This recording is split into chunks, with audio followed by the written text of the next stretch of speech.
Rev up your engines!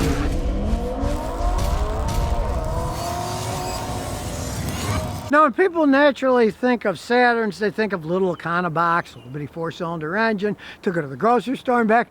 Well, this is a 2008 Saturn Aura, and it is a horse of a different color. It's a performance version. The guy bought it for about $5 grand. He's been souping it up. You can see, it's an Aura XR 3.6. And as usual, it's under the hood what counts, so.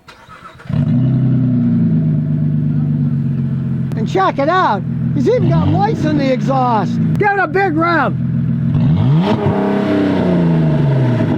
Now you can tell this thing makes more rattling noises.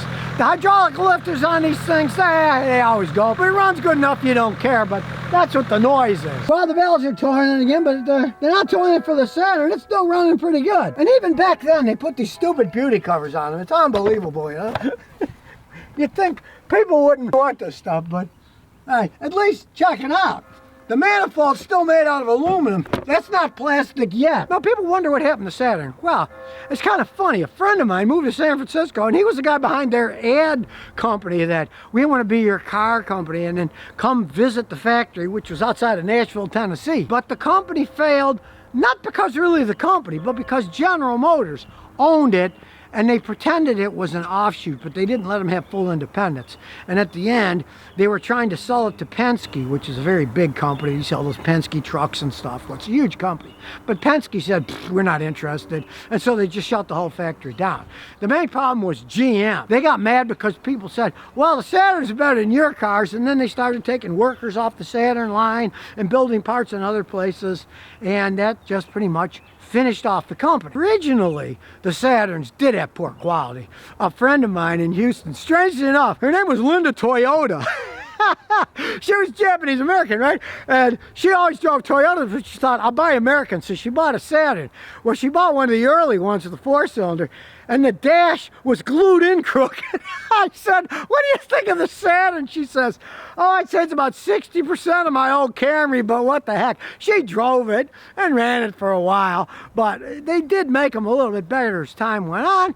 But, you know, it just didn't pan out. GM wasn't happy, and they pulled the plug. Now, like I said, the early ones, hey, they weren't all that well made. They had a lot of plastic, but this later one, it's got a lot of metal. There's a big difference. When they started making them, they tried to put this thing that, oh, we're more green, we're more ecological, you know, we're using plastic that won't rust and la la la. But they kind of got a big hit in the PR department because they found out when they were casting the motors, they were using styrofoam, and when the metal went in, the styrofoam all evaporated, which of course ruins the ozone layer. And when that came out, they kind of had to lighten up on the, we're an ecological green company, when people found out they were using styrofoam. But well, what can you do, you know? PR is PR. It's a pretty quick four-door sedan. It's got plenty of room inside. You can tell it's a GM. It's pretty much all GM looking inside, dash and everything. It's got a reasonable back seat, too.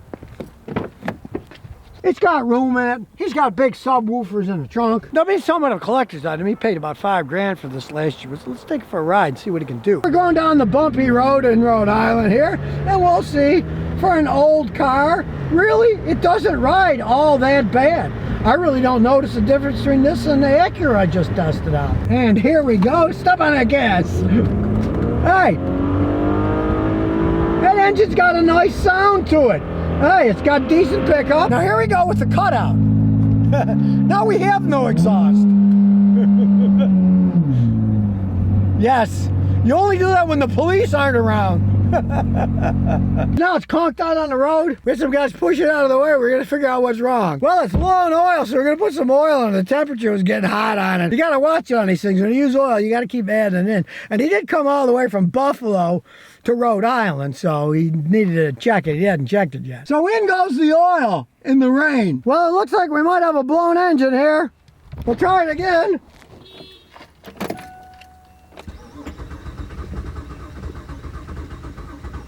Engine cranking over, we got the top off the radiator overflow.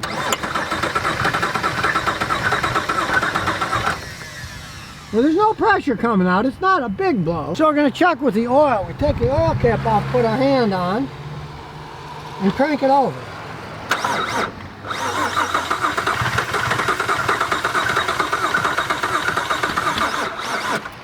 Yeah, there's no real pressure coming out there either. So I got my oil compression tester out and checked the engine. It was shot. One cylinder only had 60 psi, one had 95.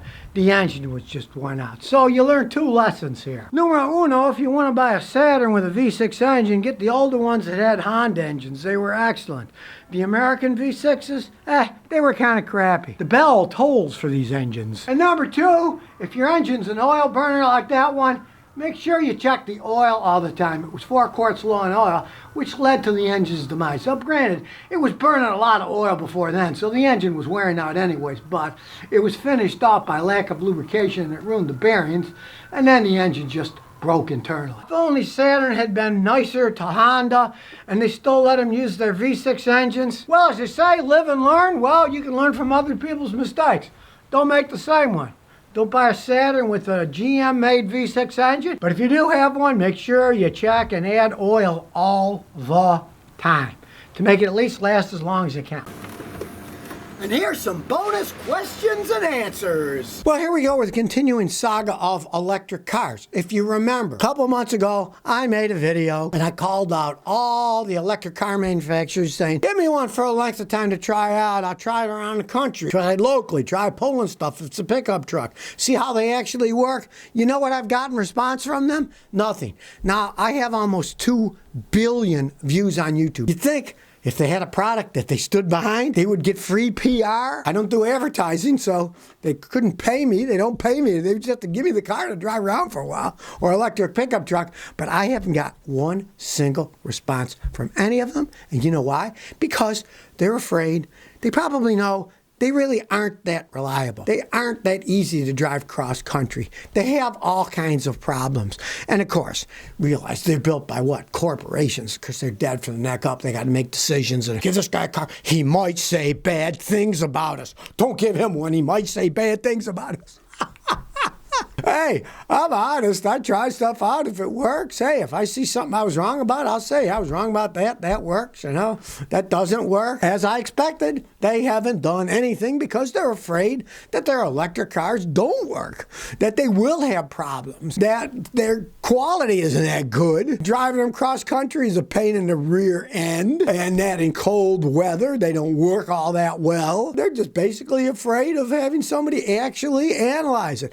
I've known guys that wrote articles on cars. They're so-called automotive, in quotes, journalists. Yeah, they get free trips to Norway to drive around the fjords and on the glaciers with the new cars like the Land Rovers to say how great they are. Yeah, well, that's not an honest opinion, right? Mine is. I'm a mechanic. I don't care one way or another. Somebody makes a better vehicle, I'll talk about it. Hey, I don't have any vested in it. My interest is to find something that's good so you don't get ripped off. It's made right. It's that hard to fix. Doesn't break down much. You know, that's all I care about. I have no ulterior motive whatsoever. And of course, they're afraid of that. They're afraid of the truth. So I'm still calling them out. But the only thing that I think might happen would be when they start selling the small Chinese electric cars, I could see them sending me one because they make them at a lower price. Probably would make sense. They'd get some PR out there that, hey, here's the thing. He's trying it out, seeing what's going on. I tested honestly. I got no qualms about that.